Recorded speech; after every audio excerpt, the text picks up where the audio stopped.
കഴിഞ്ഞ ദിവസം കിട്ടിയ സാൽമണാണ്. ഞാൻ വിചാരിച്ചു ഇവനെ ഒന്ന് വെട്ടി പീസാക്കി ആവുമെന്ന് വിചാരിച്ചു. അങ്ങനെ ഞാൻ എൻ്റെ ഫിഷിനെ എല്ലാം കട്ട് ചെയ്യുന്ന ഒരു വീഡിയോയാണേ.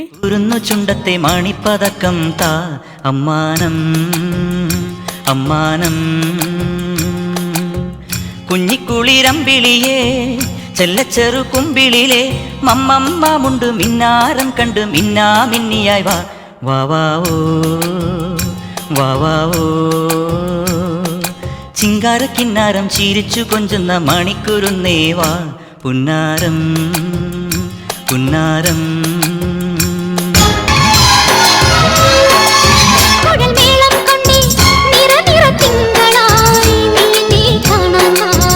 ഇലക്കുറി ചാന്തം കൊണ്ടേ തിരുമുടി പൂവും കൊണ്ടേ ഇളവയിൽ നാളം പോൽ നീ എന്നെ പുൽകാൻ വാ താമരപ്പൂ വരുമ്പായി നല്ല തങ്കക്കിനാവൊളിയായി